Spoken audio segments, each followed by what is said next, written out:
Hi friends, Siddhartha Bommi சீரியலை பற்றி தான் நம்ம இந்த வீடியோக்குள்ளே பார்க்க போகிறோம். வாங்க நம்ம வீடியோக்குள்ளே போகலாம். தாத்தாவையும் பாட்டியும் அழைச்சிட்டு சித்தர் இருக்கிற இடத்துக்கு வந்து சித்தார்த்தும் ராணியும் அழைச்சிட்டு வந்துருந்தாங்க. அதுக்கப்புறம் சித்தர்கிட்ட வந்து பார்த்தோம்னா நடந்த எல்லா விஷயத்தையும் சொல்கிறாங்க. இது கேட்டதுமே சித்தர் வந்து தாத்தாவையும் பாட்டி எல்லார் கையும் பிடிச்சி பார்க்குறாங்க. பிடிச்சி பார்த்துட்டு சொல்கிறாங்க, இவங்க 3 பேரும் வந்து சுயநினைவிலே இல்லையே அப்படிங்கிறாங்க.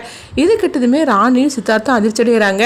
என்ன சாமி சொல்கிறீங்க, இப்போ என்ன பண்ணுறதுக்கு அப்படிங்கவும், இவங்க இப்படியே இருந்துட்டு இருந்தாங்கன்னா இவங்க கையோட கலர் வந்து இன்னும் கொஞ்சம் கொஞ்சமாக கூடுதலாகிட்டே போவோம்.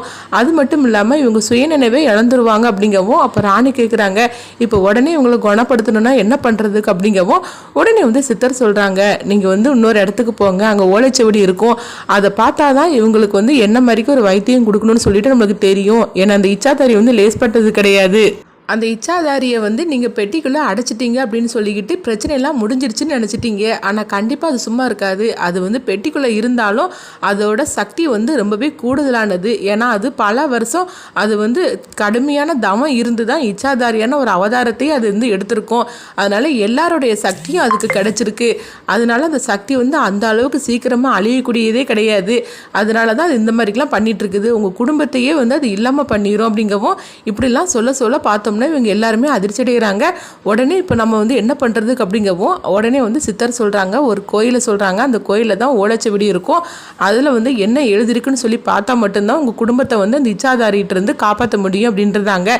இது கேட்டதுமே ராணி சித்தார்த்து நம்ம உடனே கிளம்புனா தான் நம்ம தாத்தாவும் பாட்டியும் நம்ம காப்பாற்ற முடியும், நம்ம குடும்பத்தையும் காப்பாற்ற முடியும் அப்படின்னு சொல்லிட்டு சித்தர்கிட்ட அந்த இடம் எங்கே இருக்குன்னு சொல்லி கேட்கவும், அப்போ வந்து சித்தர் சொல்கிறாங்க, அதை வந்து நீங்கள் லேசிலாம் போயிட முடியாது, பல இடைஞ்சல்கள் வரும், அதெல்லாம் மீறி தான் நீங்கள் அந்த இடத்துக்கு போக முடியும் அப்படின்னு சொல்லவும், நாங்கள் எப்படி இருந்தாலும் சரி தான், நான் போயே தீரும் அப்படின்னு ராணி சித்தார்த்தும் அவங்க அங்கேருந்து பார்த்தோம்னா காரில் இவங்க 3 பேரையும் அழைச்சிக்கிட்டு காரில் கிளம்பி போயிட்டுருக்குறாங்க. இது எல்லாத்தையும் இந்த மந்திரவாதி வந்து அவங்க அதாவது ஒரு இதில் மாதிரிக்கு காட்டுதாங்க, இவங்க எங்கே என்னென்ன நடக்குன்னு சொல்லிக்கிட்டு அதில் வந்து ஒரு படம் மாதிரிக்கு காட்டிகிட்டு இருக்கிறாங்க. அப்போ தமனா சொல்கிறாங்க, அந்த ராணி லேஸ்பட்டவ கிடையாது சாமி, சொல்ல போனாக்கி இந்த ராணி வந்து கண்டிப்பாக அந்த இருக்கிற இடத்துக்கு அவள் எப்படினாலும் போயிடுவா அப்படிங்கிறாங்க. இது கெட்டதுமே மந்திராவி சொல்கிறாங்க, நீங்கள் வந்து சொல்கிறதுலாம் சரிதான், ஆனால் இத்தனை நாள் என்னென்னா அவள் வந்து இப்படிலாம் புத்திசாலித்தனமாக இருந்திருக்கலாம், ஆனால் எப்போ நீங்கள் என்கிட்ட வந்தீங்களோ இதுக்கு மேலே அவளுடைய இதெல்லாம் என்கிட்ட பழிக்காது அப்படின்னு சொல்லவும், உடனே வந்து தமனா சந்தோஷப்பட்டுட்டு இருக்கிறாங்க. அப்போ ரகுரனும் மனவும் சொல்கிறாங்க, இப்போமாவது நம்ம ஜெயிப்போமா தமனா அப்படிங்கும்போது நீங்கள் பேசாமல் இருக்க மாட்டீங்களா அப்படின்னு சொல்லும் போது, இல்லை அம்மா வந்து கேட்பாங்க, இப்போமாவது நம்ம ஜெயிச்சிட்டோன்னு சொல்லிட்டு அம்மாட்ட சொல்லணும், இல்லைன்னா அவ்வளோதான், ஏற்கனவே எப்போ பார்த்தாலும் நம்ம ராணிக்கிட்ட தோத்துக்கிட்டு தான் இருக்கிறோம், அவள் தான் கடைசியில் ஜெயிச்சுக்கிட்டு இருக்கிறா, அதனால இதுலையாவது நம்ம ராணியை ஜெயிச்சு காட்டணும் அப்படிங்கும்போது உடனே மந்திரவாதி சொல்கிறாங்க, கண்டிப்பாக இதில் நீங்கள் தான் ஜெயிக்க போகிறீங்க, அந்த ராணி எங்கிட்டலாம் மாட்டிக்கிட்டாளா, அவள் எங்கிட்ட தப்பிக்கவே முடியாது அப்படிங்கிறாங்க. இந்த மாதிரி நடந்துட்டுருக்கு.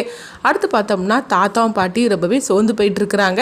அப்போ வந்து பாட்டி சொல்கிறாங்க, எங்களால் உங்களுக்கு எவ்வளோ இடைஞ்சல் ராணி, எங்களால் நீ எவ்வளோ கஷ்டப்படுற, சொல்ல போனாக்கி உனக்கு ஏமா இந்த மாதிரிக்கு ஒவ்வொரு துன்பமாக வந்துட்டுருக்குது, இப்போ நாங்களும் உன்னை போட்டு கஷ்டப்படுத்துகிறோம் அப்படிங்கும்போது அப்போ ராணி சொல்கிறாங்க, பாட்டி நீங்கள் இப்படிலாம் பேசுகிறத பார்த்தா தான் எனக்கு ரொம்பவே கஷ்டமாக இருக்குது, சொல்ல போனாக்கி பொம்மி அக்கா இருந்தால் இப்போ என்ன பண்ணுவாங்களோ அதுதானே நானும் செய்கிறேன், நீங்கள் ஏன் இந்த மாதிரிக்கெலாம் பேசிகிட்டு இருக்கிறீங்க, இது என்னுடைய குடும்பம், உங்கள் எல்லாரையும் காப்பாற்றுறது வந்து என்னுடைய வேலை தானே, அது ஏன் நீங்கள் இப்படிலாம் பிரித்து பேசுகிறீங்க, அப்போ வந்து நீங்கள் வந்து பொம்மி அக்கா மாதிரிக்கு என்ன உங்கள் பேத்தியே நினைக்கல அப்படி தானே அப்படிங்கும்போது, அப்படிலாம் ஒன்றும் இல்லைம்மா, நீ என்னால் வந்து நீங்கள் எப்படி கஷ்டப்படுறீங்களோ அதை பார்த்தா தான் எனக்கு ரொம்பவே வந்து கஷ்டமாகவும் இருக்குது, பயமாகவும் இருக்குது, நீ வயிற்றில் குழந்தைய சுமந்துக்கிட்டு இந்த அளவுக்கு நீ வந்து கஷ்டப்படுத்திட்டு இருக்கிறீ, இந்த இச்சாதாரி எப்போ தான் நம்மளை விட்டுட்டு போகுமோ தெரியல, அது போயிடுச்சுன்னு நினச்சிட்டா நம்ம சந்தோஷப்பட்டுட்டு இருந்தோம், அது போனாலும் பாரு நம்மளை போட்டு இந்த அளவுக்கு நம்மளை பாடாப்படுத்திட்டு இருக்கு அப்படின்னு சொல்லிட்டு இருக்கவும், தாத்தா சொல்கிறாங்க, எனக்கு ரொம்பவே கைவலிக்குது அஞ்சலை, என்னால் தாங்கிக்க முடியல, நீயும் வந்து இந்த மாதிரி கஷ்டப்படுத்திட்டு இருக்கிறீ அப்படிங்கும்போது அப்போ அஞ்சலை பாட்டி சொல்கிறாங்க, எனக்கு என்ன ஆனாலும் பரவாயில்லைங்க, ஆனால் உங்களுக்கு தான் எதுவும் நடந்துடக்கூடாது, நம்ம இப்படி போட்டு நம்மளை போட்டு பாடாப்படுத்திட்டு இருக்கு அப்படின்னு பாட்டி வந்து இப்படியே சொல்லிட்டு இருக்கிறாங்க. இப்போ வந்து ராணி வந்து ரொம்பவே சோகத்தோடு இருந்துட்டு இருக்கிறாங்க. சீக்கிரம் போயா அப்படின்னு சொல்லவும், சரி ராணி நான் போயிட்டு தானே இருக்கிறேன் அப்படின்னு சொல்லிட்டு இருக்கும்போது பார்த்தோம்னா பின்னாடி ஒரு காரில் வந்து 6 சத்தம் அடிச்சுக்கிட்டே இருக்குது. இது எல்லாமே இந்த மந்திரவாதியோட வேலையாக தான் இருக்குது. பார்த்தோம்னா அவங்க அந்த சித்தார்த்தையும் ராணியும் போக விடாமல் தடுக்கிறதுக்காக இந்த மாதிரிக்கு ஒரு வேலையை பண்ணி வச்சிருக்கிறாங்க. இது எல்லாத்தையும் படம் போட்டு இவங்க காட்டிட்டு இருக்கிறாங்க மந்திரவாதி. இதில் வந்து தமனா எல்லாரும் பார்த்துட்டு இருக்கிறாங்க, அங்கே என்ன நடக்குது அப்படின்னு சொல்லிட்டு அவங்க பார்த்துட்டு இருக்கிறாங்க. அப்போ கார்னு யார் இப்படி அடிச்சுக்கிட்டு இருக்கிறா அப்படின்னு சொல்லிக்கிட்டு அவங்க சித்தார்த்த வந்து கண்ணாடி வழியோட பார்க்குறாங்க. பார்த்தோம்னா காரில் யாருமே இல்லை, கார் மட்டும் தான் வந்துக்கிட்டு இருக்குது. உடனே சித்தார்த்துக்கு புரிஞ்சிருது, புரிஞ்சிருது. ஓஹோ, இந்த கார் மட்டும் தான் வந்துட்டு இருக்குது, உள்ள ஆள் யாருமே இல்லை அப்படின்னு சொல்லிட்டு சித்தாருக்கு வந்து புரிஞ்சிருது. அப்போ ராணி கேட்குறாங்க, யாரையா பின்னாடி நடிச்சுட்டே இருக்கிறாங்க, கொஞ்சம் இரு நான் இறங்கி போய் பார்த்துட்டு வர அப்படிங்கும்போது, இல்லை ராணி நீ ஒன்றும் இறங்க வேண்டாம் அப்படின்னு சொல்லவும், சரியா நீ சீக்கிரமாக ஃபாஸ்ட்டாக போ அப்படின்னு சொல்லிட்டு இருக்கும்போது ஒரு கட்டத்தில் பார்த்தோம்னா ராணிக்கு உண்மை தெரிஞ்சிருது, பின்னாடி காரில் வந்து யாருமே இல்லை அப்படின்னு.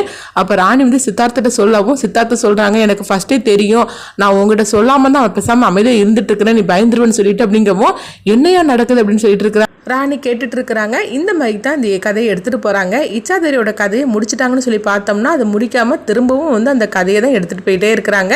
இதை எப்போ முடிப்பாங்கன்னு சொல்லி நம்மளும் வெயிட் பண்ணி பார்க்கலாம். உங்கள் கருத்துக்களை கமெண்ட் பாக்ஸில் கமெண்ட் பண்ணுங்கள்.